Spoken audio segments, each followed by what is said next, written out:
Zen and the Art of Saving the Planet by Thich Nhat Hanh. Preface by Sister True Dedication.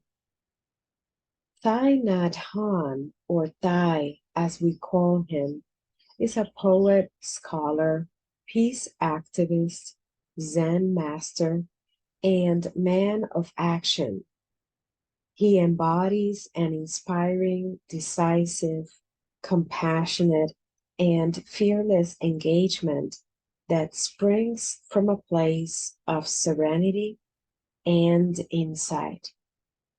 Thai teaches that to practice meditation is to look deeply into the heart of reality, to see things that others cannot see.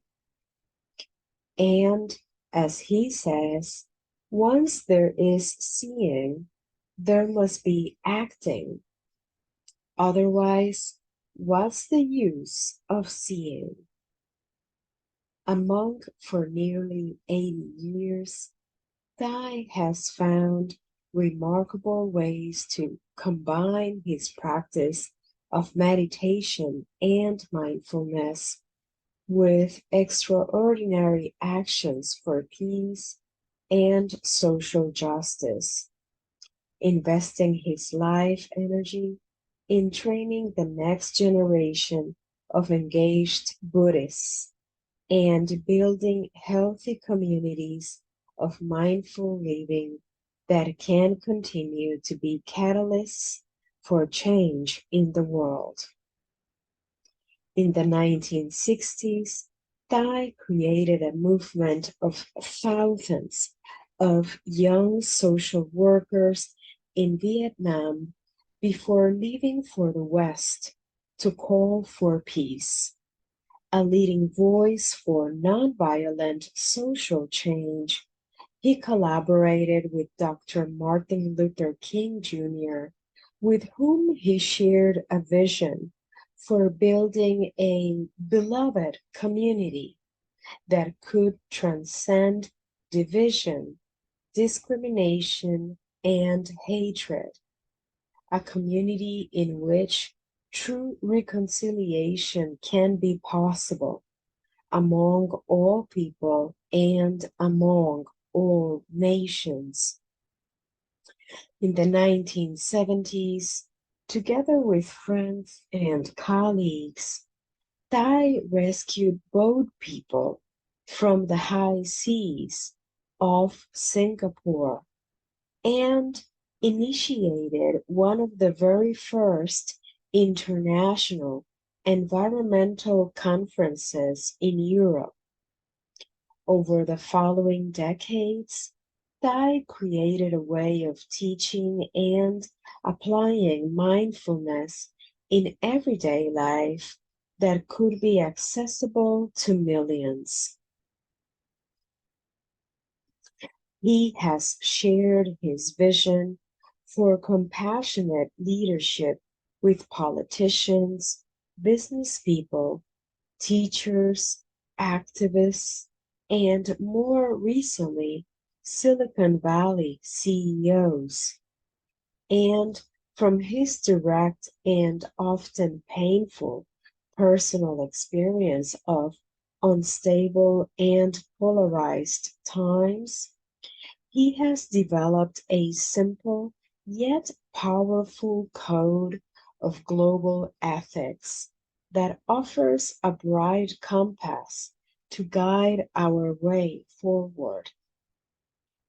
In this very moment, we face a potent intersection of crises: ecological destruction, climate breakdown, rising inequality, exploitation, racial injustice, and the lasting impacts of a devastating pandemic.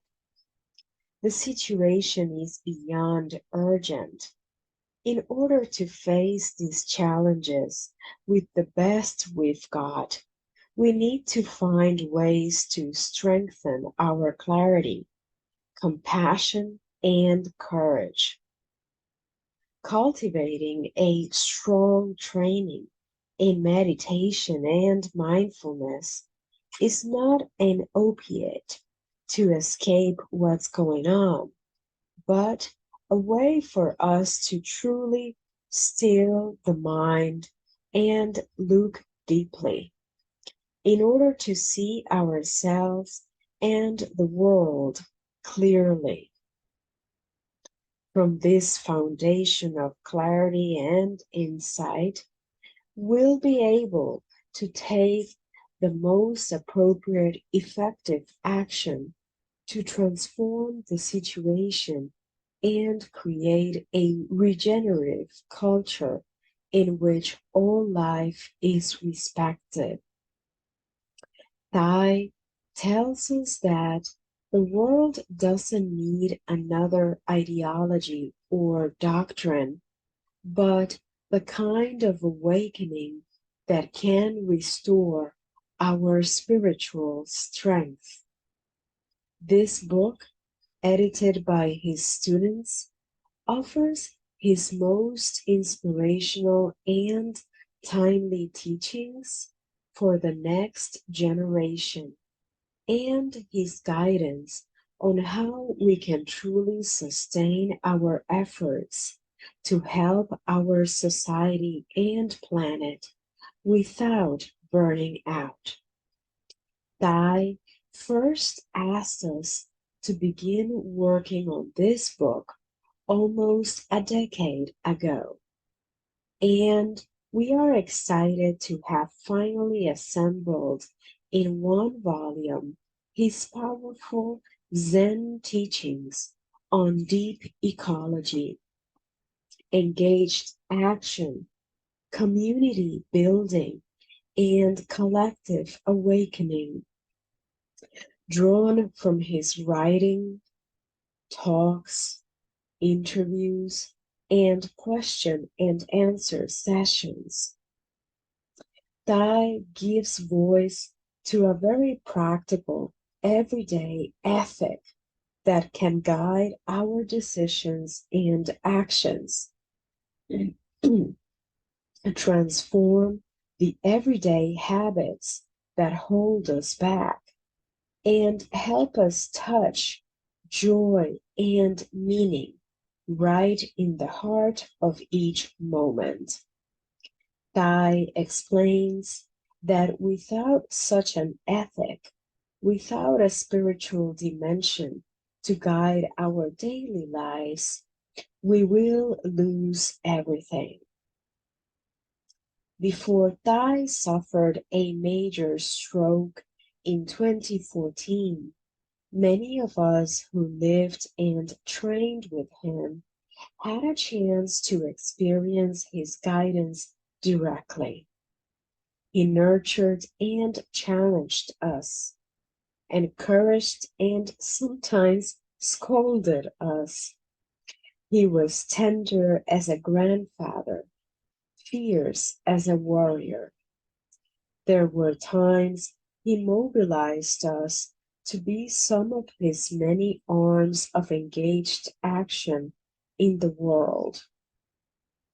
And whatever the task, it was always to be done with direct immediacy. I learned that a young student should never ask her teacher, "Are you sure?" In true Zen style, there were moments when Thai declared, "Don't just do something, sit there."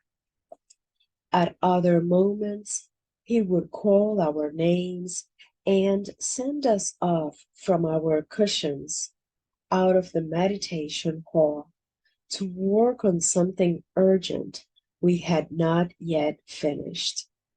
There were days when the action was so pressing, he would remind us, with a gentle smile and a glint in his eye, that there's no need to eat lunch. The human body can survive several days without food. And there were yet other days when, seeing us working so hard, we had forgotten to eat. He quietly went into the kitchen himself to prepare us hot soup for dinner. It is hard to put into words Thai's compassion and light, and his bright, penetrating gaze. It is hard to express his gentleness and warmth. It is hard to explain how much love and trust he offers unconditionally to all those who consider themselves his students. Thai encourages us to boldly reimagine an entirely new way of living and doing things, and to never be afraid to dream. And he reminds us, no matter what, to always work together, never alone. As companions on the path, we invite you to join us on a journey to the heart of his teachings on Zen and the art of saving the planet.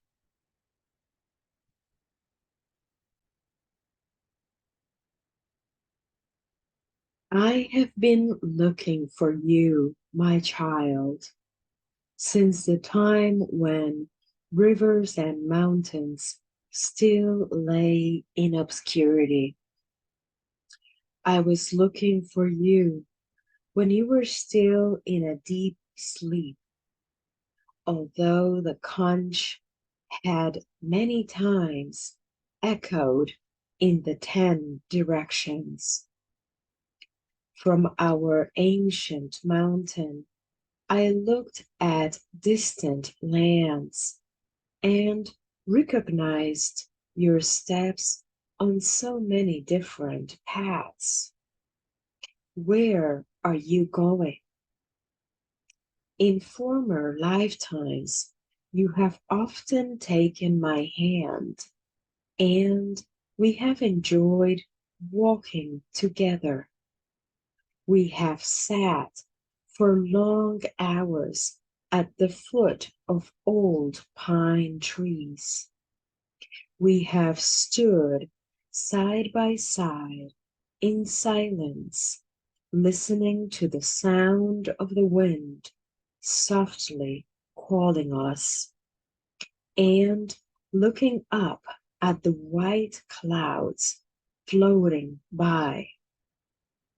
You have picked up and given to me the first red autumn leaf, and I have taken you through forests deep in snow. But wherever we go, we always return to our ancient mountain to be near to the moon and stars, to invite the great bell every morning to sound and help all beings to wake up. From At the Edge of the Forest by Thich Nhat Hanh.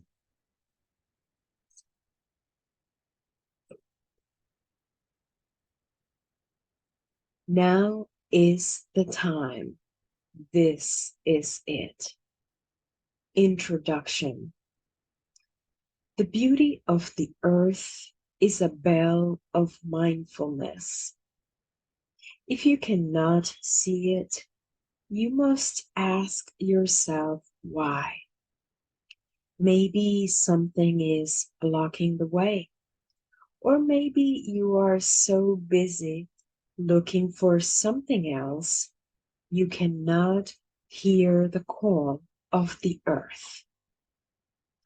Mother Earth is saying, my child, I am here for you. I am offering all this for you. It is true.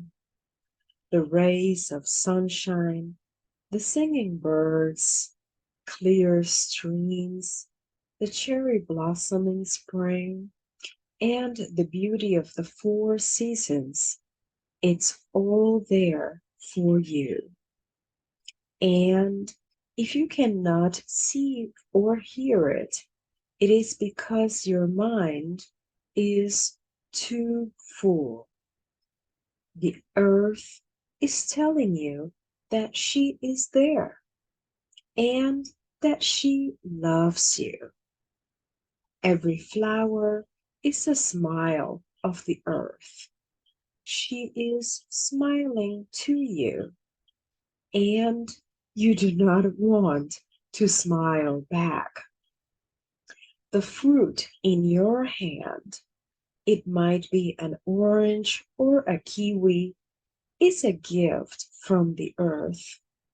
But if you do not feel thankful, it is because you are not there for the earth, for life. An essential condition to hear the call of the earth and respond to her is silence. If you do not have silence in yourself, you cannot hear her call, the call of life. Your heart is calling you, but you do not hear. You do not have time to listen to your heart. Mindfulness helps us stop the distraction and come back to our breathing, paying attention only to the in-breath and out-breath. We stop our thinking, and within just a few seconds, we awaken to the fact that we are alive. We are breathing in. We are here. We exist. We are not non-existent. We realize I am here, alive. We stop thinking about the past. We stop worrying about the future. We focus all our attention on the fact that we are breathing. Thanks to our mindful breathing, we set ourselves free. We are free to be here, free from thinking, anxiety, fear, and striving. When we are free, we can answer the call of the earth. I am here. I am a child of yours. We recognize that we are part of the wonder. And we can say, I am free. Free from everything that is preventing me from being fully alive. And you can count on me. When you wake up and you see that the earth is not just the environment, the earth is us. You touch the nature of interbeing. And at that moment, you can have real communication with the earth. That is the highest form of prayer. In that kind of relationship, you will have the love, strength, and awakening you need to change your life. The truth is that Many of us have become alienated from the earth. We forget that we are alive here on a beautiful planet and that our body is a wonder given to us by the earth and the whole cosmos. If the earth has been able to offer life, it is because she too has non-earth elements in her, including the sun and stars. Humankind is made of stars. The earth is not only the earth, but the whole cosmos. Only when you have this right view, this insight, will discrimination no longer be there. And there will be deep communion, deep communication between you and the earth. All kinds of good things will come from it. You transcend the dualistic way of seeing things, the idea that the earth is only the environment and that you are in the center and that you only want to do something for the earth so you can survive. When you breathe in and become aware of your body and look deeply into your body and realize that you are the earth, that your consciousness is also the consciousness of the earth that can become a liberated consciousness, free from all discrimination and wrong views. You are doing what Mother Earth is expecting you to do, to get enlightened, to become a Buddha, so you can help all living beings, not only on Earth, but even ultimately on other planets. My generation has made many mistakes. We borrowed this planet from you, and we have done it great harm and destruction. Giving it to you now, we are ashamed. It is not as we would wish it to be. You are receiving a beautiful planet that is damaged and wounded. We are sorry. As someone belonging to the older generation, I hope the young generation can step up as soon as possible. This planet belongs to you, to future generations. Your destiny and the destiny of the planet are in your hands. Our civilization is a civilization of borrowing. Whenever we want something we cannot afford, like a house or a car, we count on our body and our labor in the future to pay back the debt. We borrow and borrow without knowing if we can ever pay back.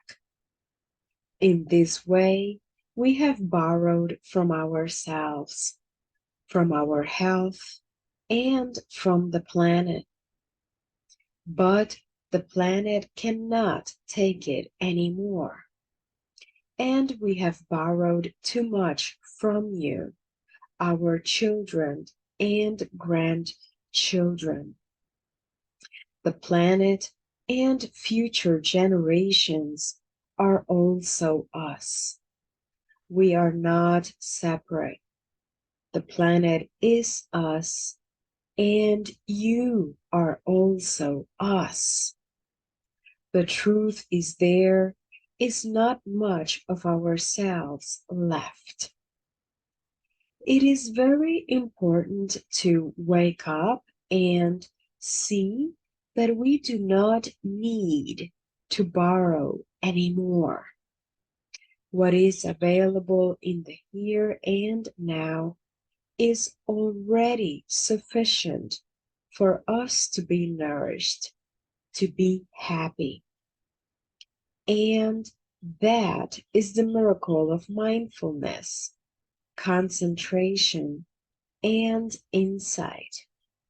Realizing we can be happy with the conditions that are already available, that we do not need to strive to get more, exploiting the planet as we do so. We do not need to borrow anything. Only with this kind of awakening can we stop the destruction. It's not something that can be done individually. We have to wake up together. And if we wake up together, then we have a chance. Our way of living our life and planning our future has led us into this situation.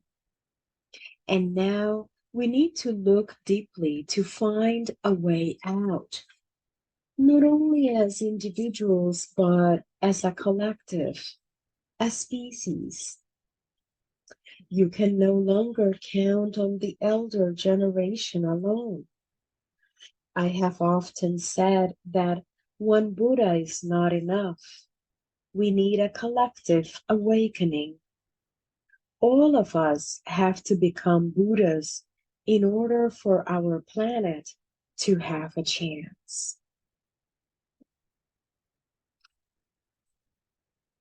Be still and see. Part 1. Radical Insight. A new way of seeing. Are you sitting comfortably? Sister True Dedication. That thigh is blazingly clear. There is one thing we have the power to change, which will make all the difference, and that is our mind. Our mind is the instrument with which we engage and interact with the world. It holds our despair and fears, our hopes and dreams. Our mind's way of seeing determines the decisions and actions we take or avoid, how we relate to those we love or oppose, and how we respond in a crisis. In Buddhism, we often say that with our mind, we create the world. Our perceptions are conditioned by language and culture, and by society's tendency to put reality into boxes and categories that simply don't fit. These discriminating labels limit our clarity and our action to protect the planet and prevent us from living in harmony with each other and with the world. We may want the world to wake up and act, but what kind of awakening would actually be helpful?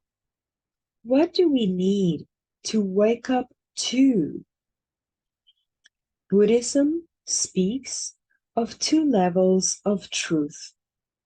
the level of labels and appearances, often called conventional truth, and the deeper level of reality, known as the ultimate truth. Thai teaches us that if we are going to help our society and planet, we need to wake up to what's going on at both levels of truth. In many talks in Plum Village, the international practice center and monastery that Thai founded in southwest France, Thai taught us one of the most ancient and powerful texts in Zen Buddhism, the Diamond Sutra. It is the world's first treatise on deep ecology and a treasure of humanity's shared wisdom heritage. The sutra originated in the northeast of the Indian subcontinent, sometime between the 2nd and 5th centuries. There's even a 9th century scroll of the Diamond Sutra printed on paper from mulberry bark and hemp, found in the remote Donghuang caves, where the old Silk Road entered western China. It is the world's oldest dated printed book.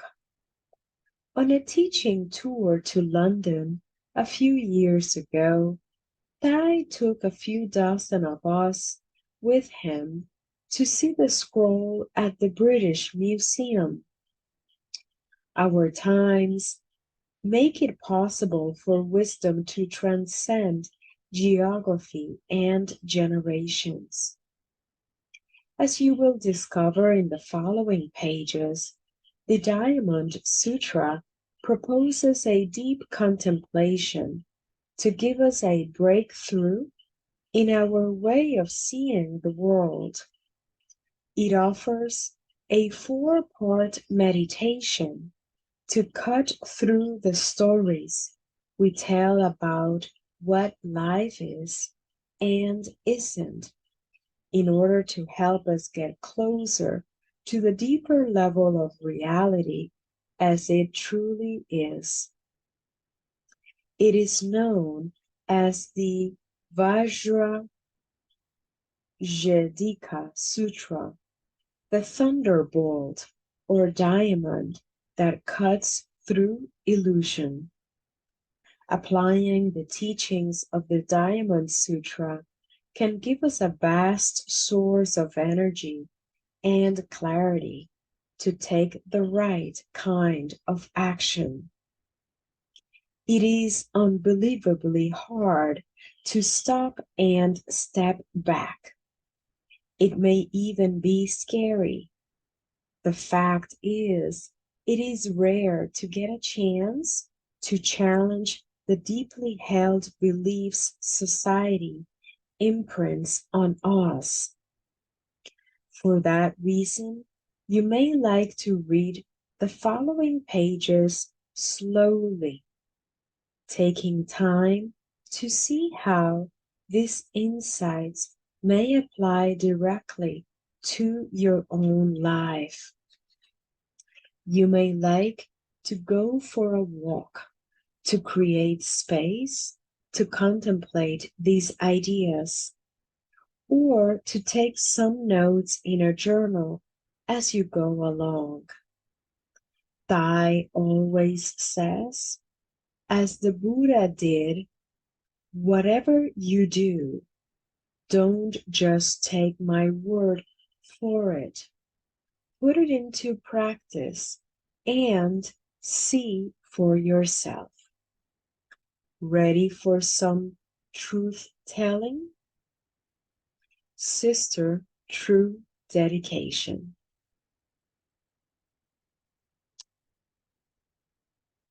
Spring thunder. Many of us are barely awake. We are living in the world, but we cannot really see it. It is as though we are sleepwalking.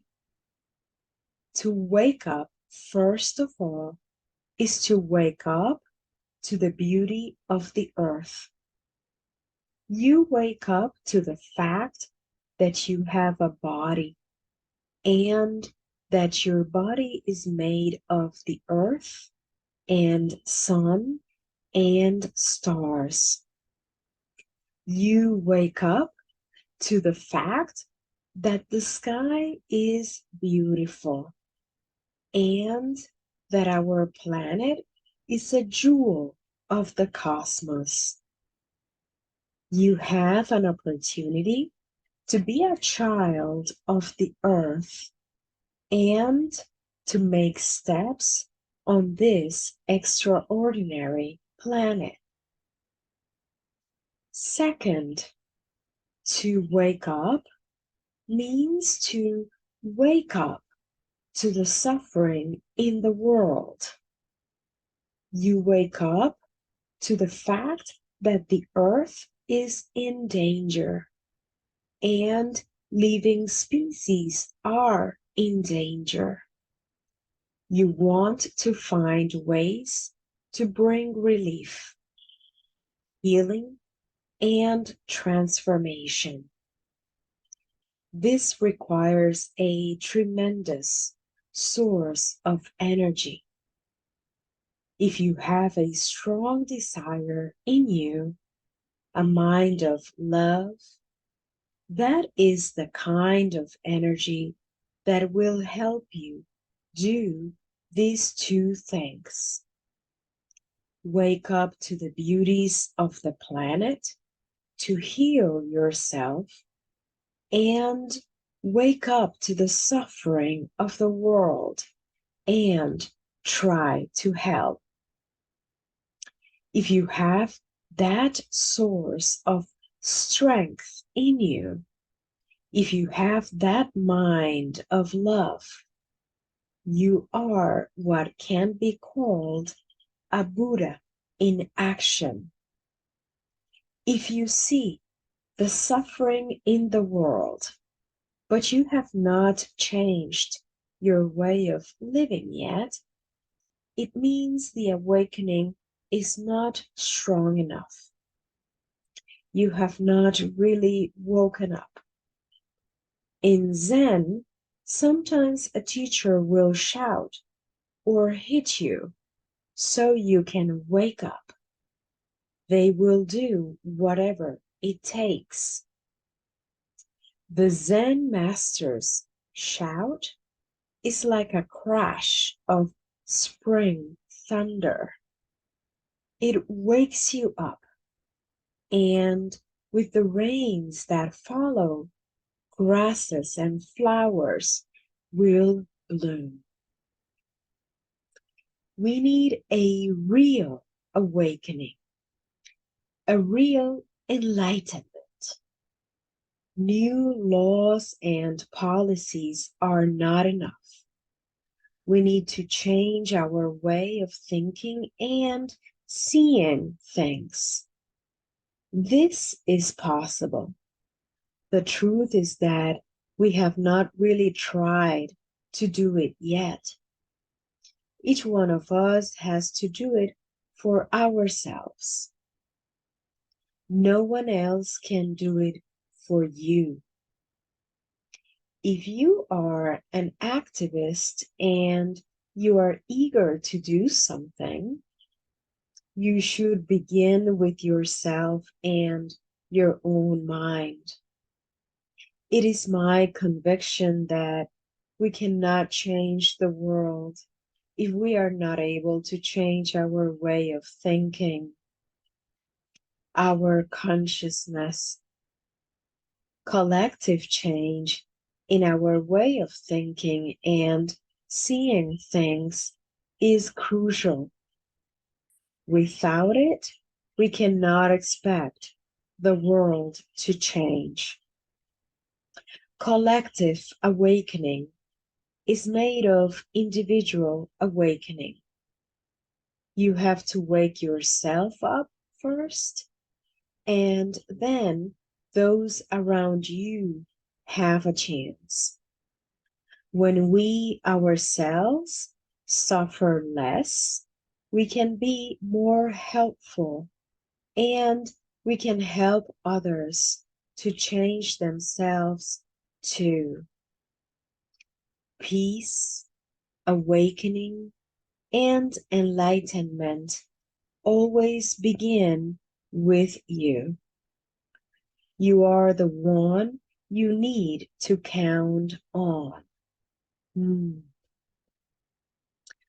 On the one hand, we must learn the art of happiness, how to be truly present for life, so we can get the nourishment and healing we need. On the other hand, we must learn the art of suffering, the way to suffer, so we suffer much less and can help others suffer less. It takes courage and love to come back to ourselves, to take care of the suffering, fear, and despair inside. To meditate is crucial to get out of despair, to get the insight of non-fear, to keep your compassion alive so you can be a real instrument of the earth, helping all beings. To meditate does not mean to escape life, but to make time to look deeply. You allow yourself time to sit, to walk, not doing anything, just looking deeply into the situation and into your own mind. Eternity in the present moment. The extinction of species is taking place every day. Researchers estimate that every year over 20,000 species go extinct, and the rate is accelerating. This is what is happening now. It is not something in the future. We know that 251 million years ago, there was already global warming caused by gigantic volcanic eruptions. And that warming caused the worst mass extinction in our planet's history. The 6 degrees Celsius increase in global temperature was enough to wipe out 95% of the species that were alive. Now, a second massive warming is taking place. This time, there is also man-made deforestation and industrial pollution. Perhaps within 100 years, there may be no more humans on the planet.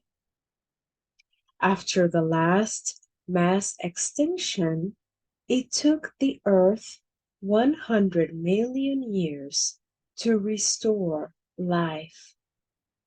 If our civilization disappears, it will take a similar time for another civilization to reappear. When we contemplate this, it is only natural that a feeling of fear, despair, or sadness may arise. That is why we have to train ourselves to touch eternity with the practice of mindful breathing with our in-breath and out-breath. Mass extinction has already happened 5 times, and the one underway now is the 6th. According to the deepest insights of Buddhism, there is no birth and death. After extinction, life will reappear in other forms. You have to breathe very deeply in order to acknowledge the fact that we humans may one day disappear. How can we accept that hard fact and not be overwhelmed by despair? Our despair is fueled by views we have about ourselves and the world. When we start to re-examine our views and change our way of thinking and seeing things, it becomes possible to transform the mind of discrimination that is at the very root of our suffering. It is possible to train ourselves to see and experience the present moment in a deeper way. And once we touch reality deeply in the present moment, we touch the past, we touch the future, and we touch eternity. We are the environment, we are the earth, and the earth has the capacity to restore balance. Even if many species must disappear before balance is restored. It doesn't take years of practice to touch eternity in the present moment. In a split second, you can touch it. Taking just one breath or one step on the earth with mindfulness and concentration can help you transcend time. When you touch the present moment deeply, you have an eternity to live.